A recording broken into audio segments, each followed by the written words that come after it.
I am gonna just shoot the shit a little bit here at the beginning to allow people to filter in, uh, see what sort of audience we can collect in these first few minutes.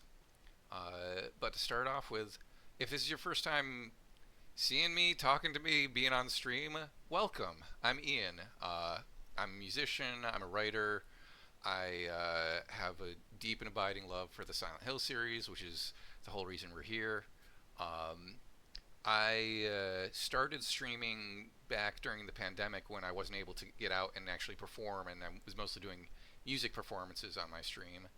Um, and I've considered getting back into that if there's some interest. It all has got to balance with the stuff that I am actually able to go out and do now that places are open again. But it's something that we could bring back in here. But I also, from time to time, would stream video games. And this is the first time in a while that I've done that, but it is for a very good reason. Back in October, the Silent Hill 2 remake by Bloober Team came out, and I could not be more pleased with it. To give a little background on my history with the game and the franchise, I was introduced to the Silent Hill series through the 2006 movie by Christoph Gans, um, which there are many things to be said about that movie. I understand a lot of people's criticisms of it. I also don't get some of the other criticisms. Uh, but for me, as a 16-year-old walking out of the theater after seeing that movie, I was. Uh, it sounds dramatic, but it is also accurate. I was changed. The music really grabbed me. One of the best decisions they made for the movie was they used a lot of music from the video game written by Akira Yamaoka, and visually they captured a lot of what the video games were going for. I think in a live action movie set, which is an incredible achievement. And even though the story, like over the years, as I rewatch it, I see more of the holes and more of the places where it's a little rough around the edges. I it still has a strong emotional core to it, which is a parent trying to find their daughter. Um, and they explore that in a bunch of different ways. Oh yeah, I have Moobot set up, so yeah. If you want to learn any more about me and my stuff, I've got a website and you can go to it there. I don't know how frequently that's going to auto send that, but if it becomes a nuisance, I'll stop it. But getting back to the Silent Hill movie, uh, it's one of those movies that I know there are certain aspects of it that I cannot judge on an objective level. I understand when people say like, ah, yeah, this didn't work for me or that didn't work for me, and I'm like, well, I can't. I don't know what to tell you. There's something about it that just works for me on a bunch of different levels.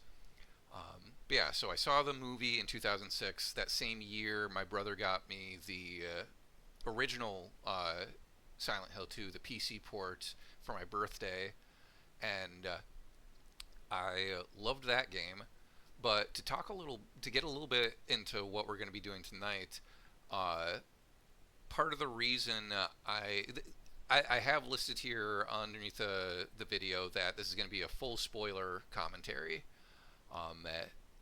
Part of the reason for that is because there are a lot of things I want to discuss, particularly with the remake, about how well they crafted this and how so many of the things they did augment the themes, support them, explore them in different ways.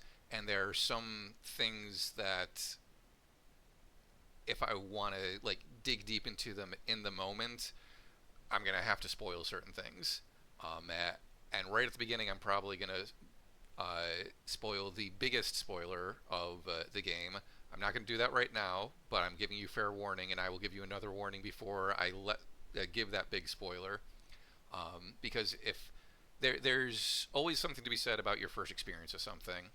I've kind of developed a philosophy over the years that if a single spoiler ruins the entire experience of a piece of media, then maybe that piece of media wasn't great to begin with. That's a little absolutist, and I'm sure it's not true in all situations, but it was also kind of a way to make me feel better about the many times that I have been spoiled going into a piece of media, including this one.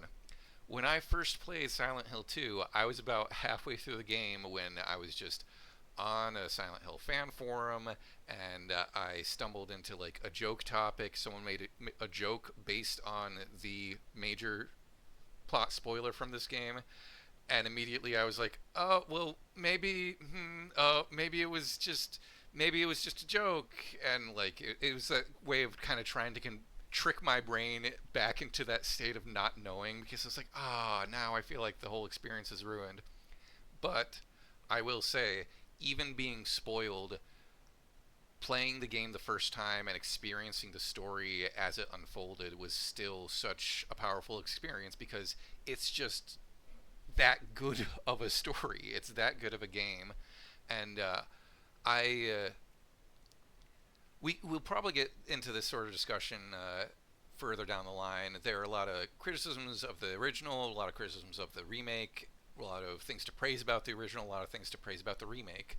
Um, if you prefer one over the other, that's fine. It's different for everyone. I have kind of played the remake and was so pleased by it that if I wanted to introduce the series to someone, I would start with this. I think it's one of the best realized versions of what this series can be, and there are a lot of reasons for that we'll get into as we get into the game. Uh, but I've been chatting for about like 10 minutes now, so at some point I gotta stop doing that and we gotta get into the actual game. I'm trying to think of any other things that I need to remember. I did not pull up my notes. That's important. I remembered to pull up my interface, which that's something that I wanted to showcase really quick. But first I gotta find my notes. Where are my notes? I put them in an easy to identify folder. Here we go. Also, I found like a checklist of a bunch of like all the new game plus stuff that I'm probably going to reference at certain points so I don't miss any important things. I'm going for a specific ending with this playthrough, which I'll get into when we get into more of the spoiler territory. Um, but yeah, so I have set up for this stream a music interface. Uh, Part of the reason I'm doing this is because my good friend Cleo, who's in the chat. Hi, Cleo. Say hi, everyone. Um, she got into the game back in the fall when the game came out, and she was watching YouTubers play it. She was interested in playing it herself. I offered to lend a hand with the tech side of things. I kind of offhandedly mentioned that I kind of wanted to do either video commentary or stream myself, and she was like, "Do it," um, and I very much appreciated the encouragement. I've been trying to be better lately about just you gotta, yeah. But I've been trying to just do more stuff lately that I think would be fun, because particularly when it came to this, I was like, oh well, there's a lot of things I want to say, and I don't want to forget anything, so maybe I should like try to script a video series or something. But that's a whole ton of work, and streaming, I realized, was probably the way I should go, because I can perseverate and be a perfectionist till the cows come home. And the nice thing about streaming, and nice thing about performing in general that I enjoy, is that it forces you to let go of things. And so this is me doing the thing.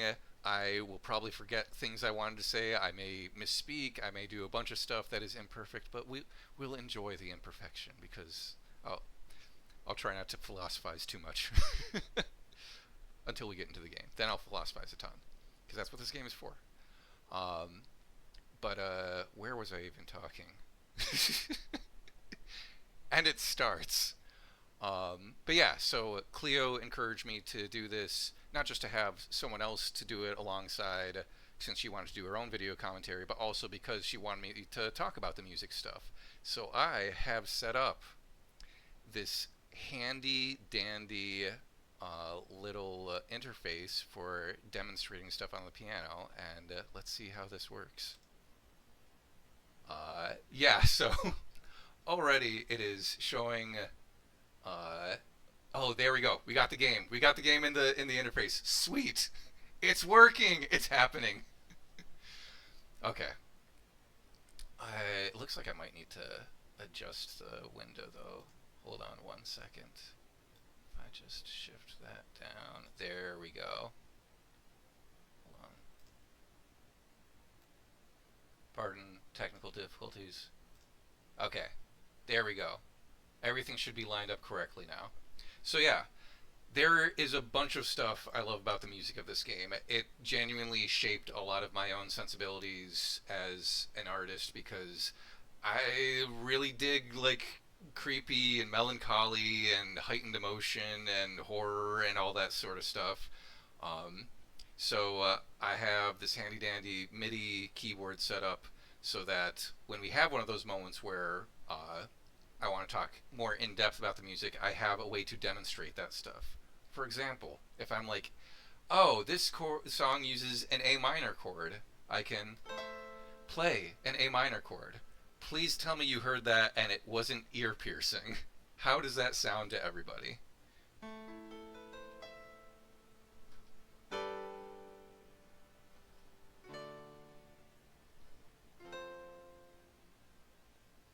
Is that sounding good to everyone? I know there's going to be a little bit of delay. Okay, cool. So yeah, that's going to be a really fun tool to use so that we can. Let me see if I can center that a little bit more in the. How do I? Oh yeah, it's the bigger one. There we go. Now it's more of a. Hold on. Oh no, that's not gonna be able to do it that way.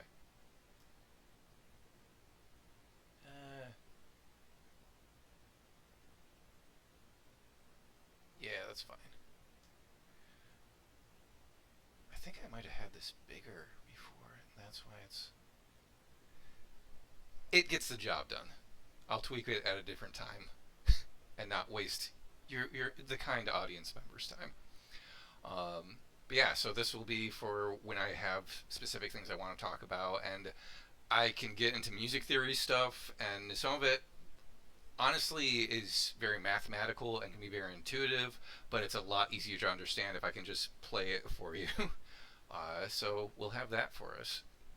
Um, so, oh, thank you for the sub, Cleo. I appreciate it. Let's get into it.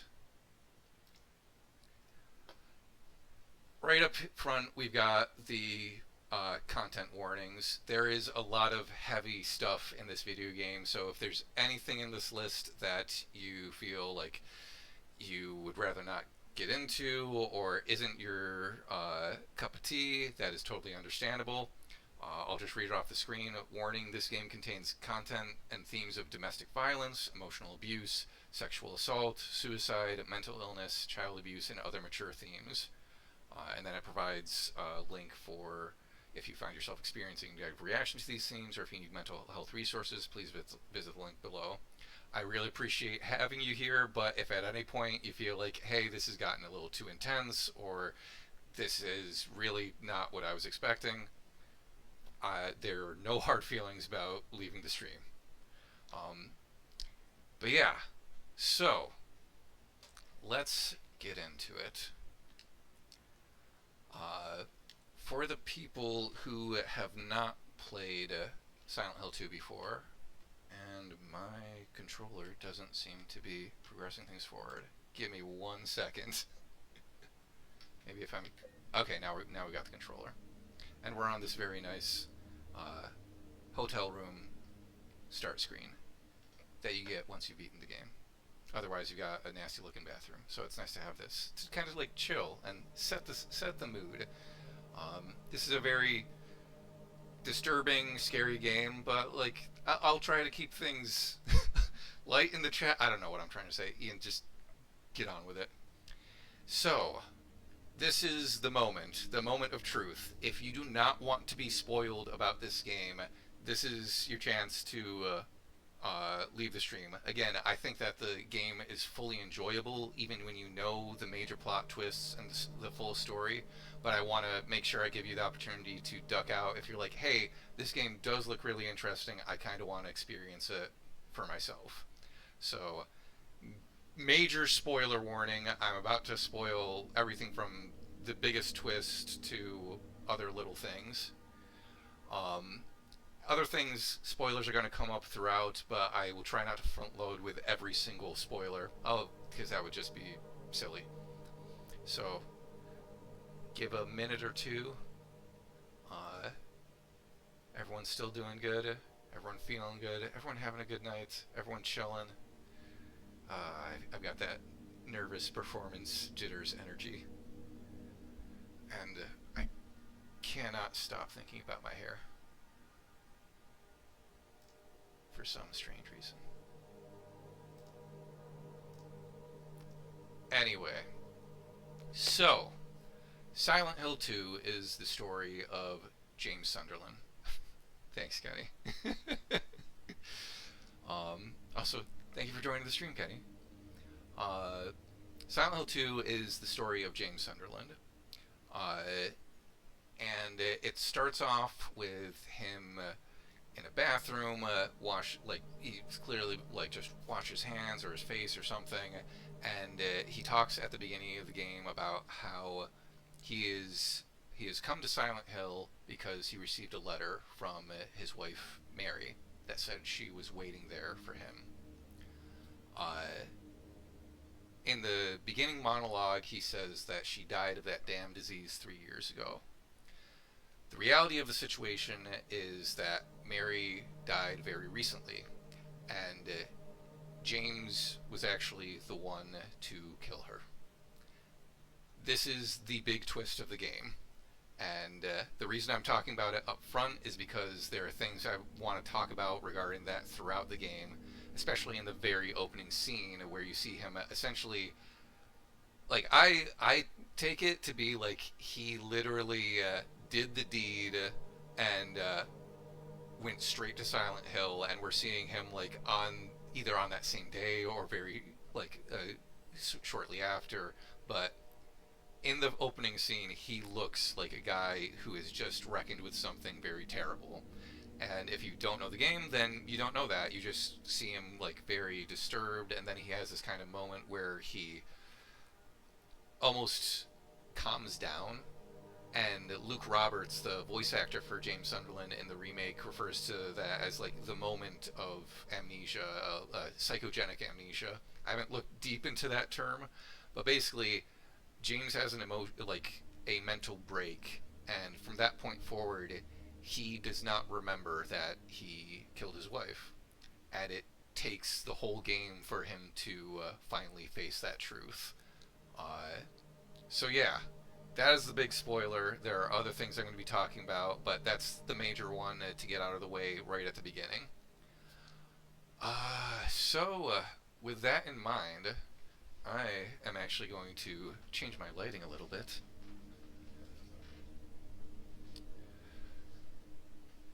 We're getting into it now. And let's start this game. I am going to be playing on New Game Plus, which has new items and different things that you can get, like the chainsaw, which makes combat a lot easier. I'm going to try not to use it that often because it kind of breaks the atmosphere a bit, but there may be situations where I need to, particularly for one of the items that I need for the ending that I'm going for. One of the new endings that they added to the game for the remake is the stillness ending, and that's something that I'm actually not going to spoil. What I will say is, in order to get the stillness ending, the first thing you need to do is get the in water ending. There are multiple endings to Silent Hill 2, and there are only 3 that you can get on your first playthrough: Leave, In Water, and Maria. We'll talk a little bit about Maria when that becomes relevant. Leave is essentially the ending where James faces what he did and is able to come to terms with it and leaves the town. In Water he faces what he did, but he can't come to terms with it, and he drives himself into Toluca Lake. And I find it very interesting that you have to get that ending before you can get this new ending, Stillness. And in that sense, I am kind of going to be playing this playthrough as if it is a sequel to the In Water ending. There are a lot of theories people have about whether any of the game actually takes place. Maybe it's a Theater of the Dying Mind thing, maybe it's a purgatory sort of thing, a bunch of different things. I kind of like the idea of playing this particular playthrough, going for this particular ending, as if we have gone through the In Water ending, and James has either died or been reborn in some way, and so now he is going through this cycle again, and he still has that amnesia, but, oh, thank you for the sub. That's you, Barge, right? It's Barge, I'm not a mimic. Probably should have asked you if you wanted me to use your name, but it's a nickname anyway. Um, but yeah, I think it's interesting to look at this playthrough as a sequel to a first playthrough of the game and the new things that are added and how that potentially affects the story. So that's kind of what I'm going to have in mind as I'm playing. I'm not a barge, nor a mimic. Alright, let's get into it. One last thing. I'm sorry, I keep thinking of things to bring up. I'm going to try to keep my talking during the cinematics to a minimum, but particularly when it comes to the music, there are things I may want to point out. Or I may wait until after the cinematics to point things out. So, we'll see. Let's do it.